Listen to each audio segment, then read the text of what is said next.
Ya. Assalamualaikum warahmatullahi wabarakatuh. Perkenalkan, kami dari kelompok 4, anggota kami terdiri dari yang pertama saya Ida Hartati dengan NIM 123230089. Saya Kalin Nurgaida dengan NIM 123230086. Saya Deni Zafarani dengan NIM 123230098. Di sini kami akan mereview kode etik penilaian Indonesia, standar penilaian Indonesia, dan pendekatan penilaian. Yang pertama yaitu kita akan membahas tentang kode etik penilaian Indonesia, standar penilaian Indonesia, dan pendekatan penilaian.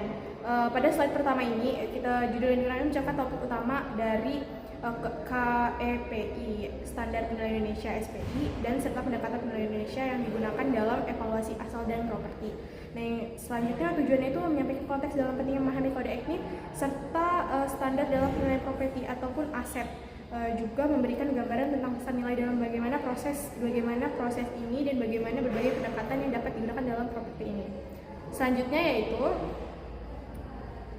ada kode etik penilaian Indonesia KEPI, di mana merupakan pedoman perilaku yang mengatur standar normal serta etika yang harus dipatuhi oleh penilaian dalam melakukan tugasnya. Tujuan dari KEPI ini untuk memastikan bagaimana penilaian melaksanakan tugasnya dengan profesional dan objektif. Selanjutnya ada komponen kode etik terdiri dari implementasi, terus integrasi, kerahasiaan, serta kompetensi. Selanjutnya ada SPI, standar penilaian Indonesia, di mana standar ini tuh adalah kumpulan pedoman ataupun aturan yang menentukan nilai aset dan properti. Tujuan dari SPI ini memastikan bahwa setiap nilai dilakukan untuk metodologi yang tepat. Elemen-elemen dalam standar penilaian Indonesia. Itu pertama ada metodologi penilaian. Itu menentukan cara dan teknik digunakan oleh penilai untuk menentukan nilai objek. Yang kedua ada proses penilaian. Itu proses ini meliputi langkah-langkah mulai pengumpulan data, pemilihan, pendekatan penilaian, analisis data, hingga kesimpulan yang diambil. Terus yang ketiga ada dokumentasi. Ini merupakan semua langkah yang diambil dalam penilaian harus terdokumentasi dengan baik untuk memastikan bahwa penilai dapat mempertanggungjawabkan hasil yang diperlukan.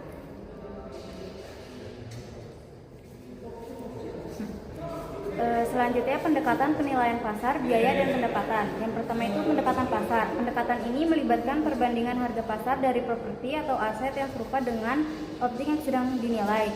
Penilai mengumpulkan data transaksi properti atau aset sebanding di pasar untuk mendapatkan nilai pasar yang relevan. Kelebihan dari pendekatan pasar yaitu pendekatan ini dapat memberikan nilai yang realistis karena berbasis pada data pasar yang aktual. Tetapi kekurangannya terkadang sulit menemukan objek sebanding yang benar-benar mirip dengan aset yang dinilai. Lalu yang kedua pendekatan biaya. Pendekatan ini menghitung biaya yang dibutuhkan untuk mengganti atau mereplikasi aset yang ada, dikurangi dengan depresiasi atau penyusutan.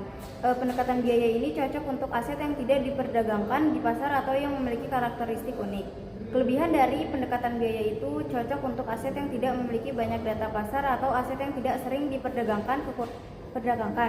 Lalu kekurangannya dapat menghasilkan nilai yang lebih rendah, terutama jika aset tersebut telah mengalami penyusutan atau kerusakan.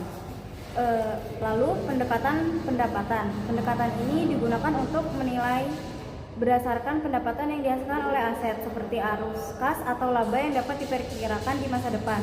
Biasanya diterapkan untuk properti atau perusahaan menghasilkan pendapatan. Kelebihan dari pendekatan pendapatan yaitu menghasilkan estimasi nilai yang lebih realistis untuk aset yang menghasilkan pendapatan. Kekurangannya memerlukan proyeksi arus kas yang akurat dan terkadang sulit memprediksi masa depan. Selanjutnya ada kesimpulannya dari pentingnya penerapan KEPI dan SPI dalam penilaian aset, yaitu yang pertama, penerapan kode etik penilaian Indonesia KEPI dan standar penilaian Indonesia SPI itu sangat penting untuk memastikan bagaimana sih penilaian dilakukan secara profesional, terus objektif dan sah. Dan yang selanjutnya itu kode etik penilaian Indonesia KEPI, di mana memberikan pedoman perilaku yang menjamin integritas dan menghindari konflik kepentingan dalam proses penilaian. Selanjutnya itu ada standar penilaian Indonesia SPI, menyediakan pedoman teknis yang menjamin hasil penilaian memiliki dasar yang kuat dan dapat dipertanggungjawabkan. Selanjutnya ada pemilihan pendekatan penilaian yang tepat harus disesuaikan dengan jenis aset yang dinilai untuk memastikan akurasi dan penerimaan hasil penilaian.